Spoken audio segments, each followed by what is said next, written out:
Imagine un instant qu'au moment de ta naissance, quelqu'un ait placé un plafond invisible au-dessus de ta tête. Un plafond que toi-même tu ne vois pas. Un plafond qui te suit partout. Chaque fois que tu essaies de monter plus haut, quelque chose te retient. Chaque fois que tu veux rêver plus grand, une voix te rappelle ce plafond. Tu ne le vois pas, mais tu le ressens. Et le plus tragique, c'est que ce plafond n'a pas été construit avec du béton. Il a été construit avec des paroles entendues pendant des années, des phrases répétées si souvent qu'elles sont devenues des vérités. Ce n'est pas pour les gens comme nous. Sois réaliste. Tu vis dans un rêve. Tu demandes trop à la vie. Regarde d'où tu viens. Et peu à peu, sans t'en rendre compte, tu cesses de regarder vers le ciel. Tu apprends à vivre sous le plafond.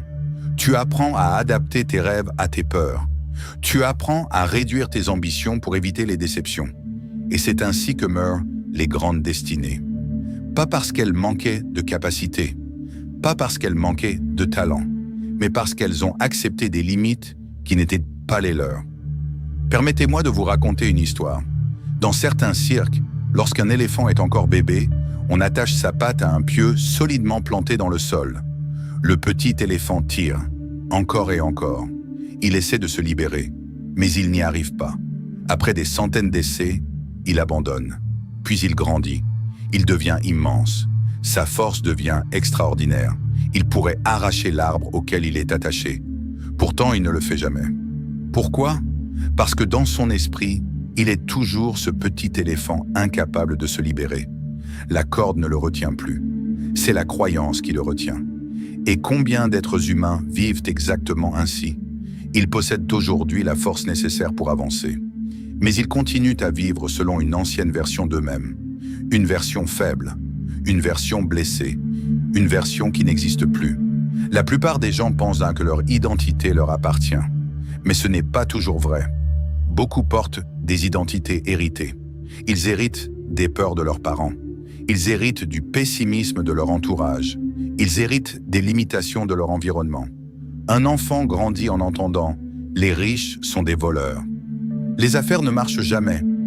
Personne ne réussit dans cette famille. Nous avons toujours vécu ainsi. Au début, ce ne sont que des mots. Puis ces mots deviennent des croyances, puis ces croyances deviennent des décisions. Et ces décisions deviennent une destinée. Ce qui est fascinant, c'est que beaucoup d'adultes pensent choisir leur vie, alors qu'en réalité, ils obéissent simplement à des programmes installés il y a des années. Et c'est ici que commence le véritable combat. Parce que le plus grand ennemi de ton avenir n'est pas à l'extérieur, il est à l'intérieur. Lorsque les gens imaginent une bataille, ils pensent à des armes, à des armées, à des ennemis visibles. Mais les plus grandes batailles de la vie sont invisibles. Chaque matin, deux voix se réveillent en toi. La première dit « essaie encore ». La seconde dit « à quoi bon ?» La première dit « tu peux apprendre ». La seconde dit « tu n'es pas assez intelligent ». La première dit « lance ton projet ». La seconde dit « tu vas échouer ». Et voici le secret que peu de gens comprennent. La vie extérieure finit toujours par refléter la bataille intérieure. Tu ne peux pas construire une vie forte avec un esprit qui se sabote constamment.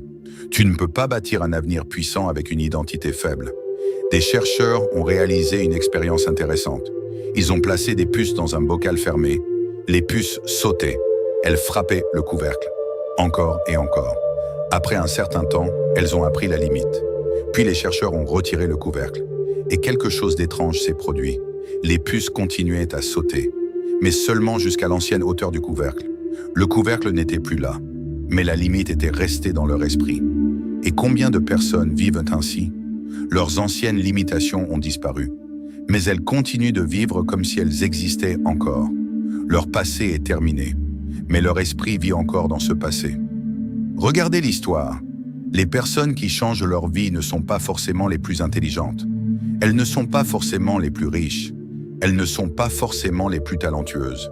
La différence est souvent ailleurs. Elles refusent de considérer leur situation actuelle comme leur identité. Elles comprennent une vérité profonde. Je peux être dans une situation sans être cette situation.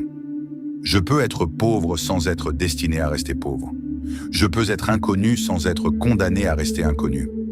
Je peux être faible aujourd'hui sans être faible demain. Les circonstances décrivent où tu es. Elles ne définissent pas qui tu es. Imagine une graine. Si tu regardes une graine avec tes yeux naturels, tu vois quelque chose de petit, quelque chose d'insignifiant, quelque chose que l'on peut écraser entre deux doigts. Mais si tu regardes avec les yeux du potentiel, tu vois un arbre, tu vois des branches, tu vois des fruits, tu vois une forêt entière cachée dans quelque chose qui semble insignifiant. La plupart des gens regardent leur vie comme ils regardent une graine. Ils voient uniquement ce qui est visible. Ils oublient tout ce qui est encore en train de se développer. Peut-être que pendant que vous écoutez cette vidéo, vous pensez à vos propres rêves, à cette idée abandonnée, à ce projet laissé de côté, à cette ambition que vous avez enterrée parce que quelqu'un vous a convaincu qu'elle était impossible. Et si cette personne s'était trompée? Et si votre histoire n'était pas terminée? Et si ce que vous considérez aujourd'hui comme une faiblesse n'était en réalité que le commencement d'une transformation? Abonnez-vous à la chaîne Impact Total pour plus des vidéos qui réveillent ton potentiel. Fixons-nous rendez-vous au sommet.